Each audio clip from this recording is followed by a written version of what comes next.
دین دشمن یہ ہمارا دشمن ہے، وہ چھوٹا دشمن ہو یا بڑا دشمن ہو۔ دین دشمن کو ہم تعبیر کریں گے فتنے سے، کیونکہ ہمارے آج کی گفتگو کا عنوان ہے دور حاضر کی فتنے اور ان کا سد باب۔ دین دشمن، دشمن دین یہ فتنہ ہے۔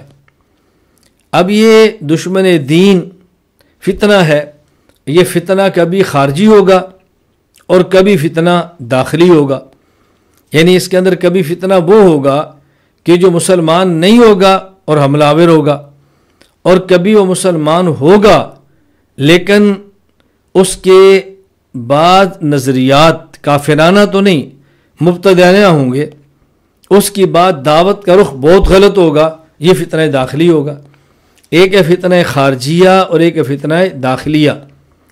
فتنہ خارجیہ اور فتنہ داخلیہ، خارجی فتنہ کا مقابلہ کرتے ہوئے داخلی فتنے کو نظر انداز نہیں کرنا، خارجی فتنے کا مقابلہ کرتے ہوئے داخلی فتنے کو نظر انداز نہیں کرنا۔ میں مثال دینے لگوں، بات اچھے سمجھ لیں۔ ہمارا گھر ہے، ہمارے گھر کے اندر چارپائیاں بھی ہیں، گھر کے اندر بستر بھی ہیں، گھر کے اندر کپڑے بھی ہیں، اچھا، اور ہمارے گھر کی جو چھتیں ہیں وہ لکڑی کی ہیں، شتیر بھی ہے اور چیزیں بھی ہیں۔ باہر سے آگ لگتی ہے کسی محلے میں، اب خطرہ ہے وہ آگ چلتی چلتی ہمارے گھر تک پہنچے گی، یہ باہر سے آ رہی ہے آگ، مکانوں کو جلاتے ہوئے آ رہی ہے۔ اب ہم اس آگ کو بجھانا شروع کرتے ہیں کہ بڑی آگ ہے، اور ہمارے گھر کے اندر ایک چولہا ہے، اس کے اندر کوئلے پڑے ہیں، ہم ان کوئلوں کی فکر نہیں کر رہے، اس کوئلوں کو بجھا نہیں رہے، اور ہوا گھر کے اندر بھی چل رہی ہے۔ اب جہاں ہم نے اس بڑی آگ کو روکنا ہے کہ وہ محلے کو جلانا ختم کرے، وہاں گھر کے کوئلے کو بھی بجھانا ہے۔ کہیں ایسا نہ ہو ہم اس بڑی آگ کو روکتے رہے محلہ کو بچانے کے لیے، اور ہمارے اپنے چولہے میں جو انگارہ ہے چھوٹا سا وہ ہوا سے اڑے اور بستر کو لگ جائے، چارپائی کو لگ جائے، اور ہمارے پورے مکان کو وہ خاک کر کے خاکستر بنا دے، جلا کے رکھ دے۔ تو بہت بڑا فتنہ جو خارجی ہوتا ہے اس کو روکتے ہوئے اپنے گھر کے اندر کے چھوٹے داخلی فتنوں کو بھی نظر انداز نہیں کرتے۔ ہم بس اوقات انٹرنیشنل لیول کی گفتگو کرتے ہیں، بین الاقوامی سطح کی بات کرتے ہیں، اور داخلی فتنوں کو نظر انداز کر دیتے ہیں، تو بعض لوگ اس کو سطحی ذہن کے مالک بڑی داد دیتے ہیں کہ فلاں تو بہت اچھے ہیں، وہ تو جوڑ کے چل رہے ہیں، وہ تو ملا کر چل رہے ہیں، دیکھیں وہ تو صرف ادھر کی بات کرتے ہیں اور کس طرح جوڑ پیدا کر رہے ہیں۔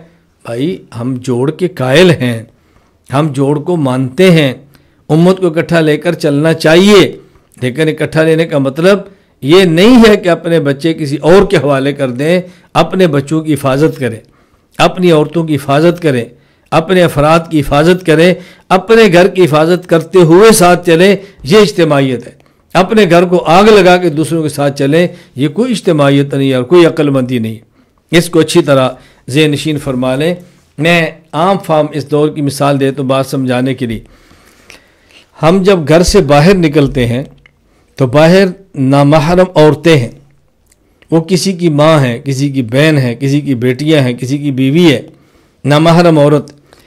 وہ نامحرم عورت آزمائش ہے، یہ فتنہ ہے، اس سے اپنی نگاہ کو بچانا ہے، اپنے دل کو اس کی طرف مائل ہونے سے بچانا ہے، یہ خارجی فتنہ ہے۔ لیکن اپنے گھر میں جو اپنی اہلیہ ہے، اپنے گھر میں جو اپنی بیوی ہے، اس کے ساتھ فساد، لڑائی اور جھگڑا، یہ بھی فتنہ ہے۔ اب اس کا معنی یہ نہیں ہے کہ باہر اپنی آنکھ کی حفاظت کرتے رہیں اور گھر میں لڑائی مچا کے رکھیں، گھر کے ماحول کو جہنم بنا کے رکھیں، جو آپ کے لیے حلال ہے اس سے بھی دور رہیں، یہ کوئی عقل مندی نہیں ہے۔ آپ نے جہاں خارجی فتنے سے خود کو بچانا ہے تو اپنے گھر میں فتنہ پیدا نہیں ہونے دینا، اپنے گھر کی بھی حفاظت کرنی ہے، اپنی بھی حفاظت کرنی ہے، اپنے گھر والی کی باتوں کو برداشت کر کے اپنے گھر کو فتنہ بننے سے بھی محفوظ رکھنا ہے، اس کا بھی ہم نے خیال کرنا ہے۔ اس باتوں کو اچھی طرح سمجھیں۔ تو خارجی فتنے کا مقابلہ کرتے ہوئے داخلی فتنے کو نظر انداز ہرگز نہیں کرنا، یہ آپ نے ذہن میں رکھنا ہے۔